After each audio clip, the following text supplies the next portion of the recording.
నీ ప్రవర్తన బాగుండాలంటే అనగా ఏంటంటే నీ ప్రవర్తన అనగా నీ యొక్క ఫలము, యువర్ అవుట్వర్డ్ లుక్. నీ యొక్క ఫలం బాగుండాలంటే నీ యొక్క లోపల ఉండేటువంటి నీ యొక్క గుణము మారాలి. ఎలా మారుతుందంటే దానిలో వ్రాయబడిన వాటన్నిటికీ ప్రకారము చేయుటకు నీవు జాగ్రత్త పడినట్లు దివారాత్రము దానిని దివారాత్రము ధ్యానించాడంటే. ఇక్కడ ఇంకో మాట కూడా చూస్తాము.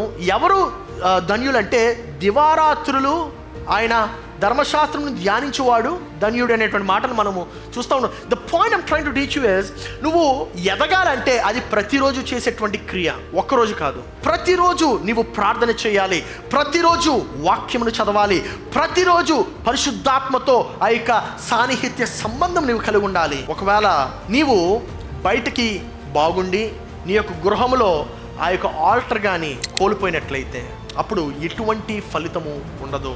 ఇంట్లో గొడవలు ఉంటాయి, అందుకే ఇంటికి వెళ్ళే బుద్ధి అవ్వదు. ఈరోజు బహిరంగ శక్తి నీవు చూపించాలి, నీవు కలిగి ఉండాలంటే రహస్యమందు నువ్వు చేసే ప్రార్థన ద్వారా మాత్రమే ఆ యొక్క బహిరంగ శక్తి వస్తుంది.